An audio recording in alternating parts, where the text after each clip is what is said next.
ಕಾಂತಾರ ಸಿನಿಮಾದಲ್ಲಿ ನಟಿಸಿದ್ದ ರಾಕೇಶ್ ಪೂಜಾರಿ ಅವರ ನಿಧನಕ್ಕೆ ನಟ ನಿರ್ಮಾಪಕ ರಿಷಬ್ ಶೆಟ್ಟಿ ಅವರು ಸಂತಾಪವನ್ನು ಹೇಳಿದ್ದಾರೆ. ನಟ ಮತ್ತು ನಿರ್ಮಾಪಕ ರಿಷಬ್ ಶೆಟ್ಟಿ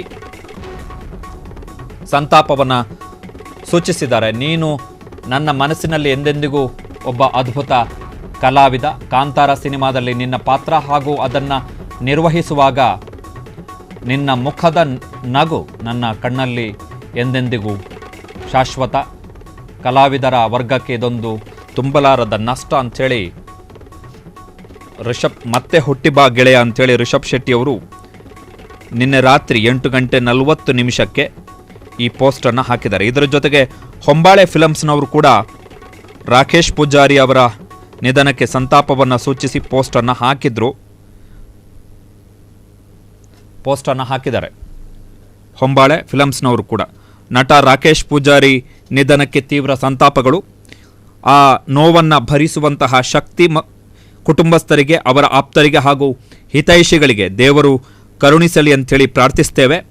ಈ ದುಃಖದ ಘಳಿಗೆಯಲ್ಲಿ ನಾವೆಲ್ಲರೂ ಅವರ ಕುಟುಂಬದೊಂದಿಗೆ ಇದ್ದೇವೆ ಎನ್ನುವಂತಹ ಟ್ವೀಟನ್ನು ನಿನ್ನೆ ಹೊಂಬಾಳೆ ಫಿಲಮ್ಸ್ ತನ್ನ ಒಂದು ಪೋಸ್ಟರ್ಸ್ ಜೊತೆಗೆ ಹಾಕಿತ್ತು, ರಾಕೇಶ್ ಪೂಜಾರಿ ಅವರ ಭಾವಚಿತ್ರವನ್ನು ಬಳಸಿ. ಬಟ್ ಇಲ್ಲಿ ಹೊಂಬಾಳೆ ಫಿಲಮ್ಸ್ನ ಸ್ಟೇಟ್ಮೆಂಟ್ನ ಒಂದು ವ್ಯತ್ಯಾಸ ಏನು ಅಂತ ಹೇಳಿದ್ರೆ, ಮೇ 6ನೇ ತಾರೀಕು ಕಾಂತಾರ ಸಿನಿಮಾದಲ್ಲಿ ನಟಿಸಿದ್ದಂತಹ ಕೇರಳ ಮೂಲದ ನಟ ಕಪಿಲ್ ಸೌಪರ್ಣಿಕ ನದಿಯಲ್ಲಿ ಮುಳುಗಿ ನಿಧನರಾದ ಬಳಿಕ ಕಾಂತಾರ ಸಿನಿಮಾಕ್ಕೂ ಆ ಕೇರಳ ಮೂಲದ ಕಲಾವಿದನ ಸಾವಿಗೂ ನಂಟಿದೆ ಎನ್ನುವಂತಹ ವರದಿ ಪ್ರಸಾರ ಆಗಿತ್ತು. ಆ ವರದಿ ಪ್ರಸಾರದ ಬಳಿಕ ಹೊಂಬಾಳೆ ಫಿಲಮ್ಸ್ನವರೇ ಒಂದು ಸ್ಟೇಟ್ಮೆಂಟನ್ನು ಕೊಟ್ಟಿದ್ರು. ಏನು ಅಂತ ಹೇಳಿದ್ರೆ, ಈ ಆ ಘಟನೆಗೂ, ಆ ಕೇರಳದ ನಟ ಮೃತಪಟ್ಟಂತಹ ಘಟನೆಗೂ ಇದಕ್ಕೂ ಯಾವುದೇ ಸಂಬಂಧ ಇಲ್ಲ ಎನ್ನುವಂತಹ ದೀರ್ಘವಾದಂಥ ಒಂದು ಪೋಸ್ಟನ್ನು ಹಾಕಿದರು. MF ಕಪಿಲ್ ಅವರ ನಿಧನಕ್ಕೆ ನಮ್ಮ ಅಗಾಧವಾದಂತಹ ಸಂತಾಪಗಳು. ಅವರ ಕುಟುಂಬಕ್ಕೆ ಮತ್ತು ಆತ್ಮೀಯರಿಗೆ ಈ ದುಃಖವನ್ನು ಭರಿಸುವಂತಹ ಶಕ್ತಿ ಸಿಗಲಿ ಅಂತೇಳಿ ಪ್ರಾರ್ಥಿಸ್ತೇವೆ. ಈ ಕಷ್ಟದ ಸಮಯದಲ್ಲಿ ನಮ್ಮೆಲ್ಲರ ಸಹಾನುಭೂತಿ ಅವರೊಂದಿಗಿದೆ. ಈ ಹಿನ್ನೆಲೆಯಲ್ಲಿ ಈ ಘಟನೆ ಕಾಂತಾರ ಚಿತ್ರೀಕರಣದ ಸ್ಥಳದಲ್ಲಿ ಸಂಭವಿಸಿಲ್ಲ ಎಂದು ನಾವು ಸ್ಪಷ್ಟಪಡಿಸಲು ಬಯಸುತ್ತೇವೆ.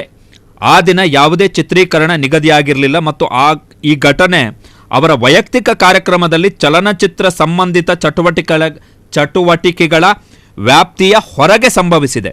ದಯವಿಟ್ಟು ಈ ಘಟನೆಯನ್ನು ಕಾಂತಾರ ಚಿತ್ರ ಮತ್ತು ಅದರ ಸಿಬ್ಬಂದಿಯೊಂದಿಗೆ ಯಾವುದೇ ಸಂಬಂಧವನ್ನು ಕಲ್ಪಿಸಬಾರದು ಅಂಥೇಳಿ ನಾವು ವಿನಂತಿಸ್ತೇವೆ ಅಂಥೇಳಿ ಹೊಂಬಾಳೆ ಫಿಲಮ್ಸ್ನವರು ನಟ ಕಪಿಲ್ ಸಾವಿನ ಬಳಿಕ ತಾವು ಕೊಟ್ಟಂಥ ರಿಯಾಕ್ಷನ್ನಲ್ಲಿ ಪೋಸ್ಟ್ ಮಾಡಿದರು. ಬಟ್ ರಾಕೇಶ್ ಪೂಜಾರಿ ಅವರ ಪೋಸ್ಟ್ನಲ್ಲಿ ಹೊಂಬಾಳೆ ಫಿಲಮ್ಸ್ ಸಂತಾಪವನ್ನು ಸೂಚಿಸಿದೆ.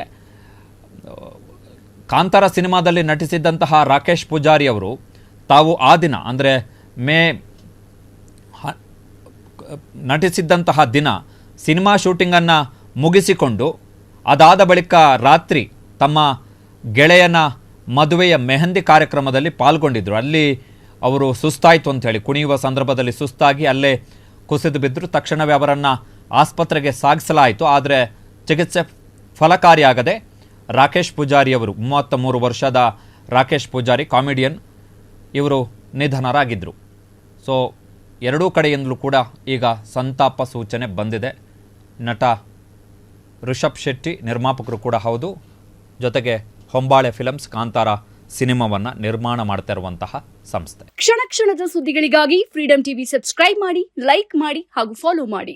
ಹೊಸ ಸುದ್ದಿಗಳ ನೋಟಿಫಿಕೇಶನ್ಗಾಗಿ ಬೆಲ್ ಐಕಾನ್ ಮೇಲೆ ಕ್ಲಿಕ್ ಮಾಡಿ.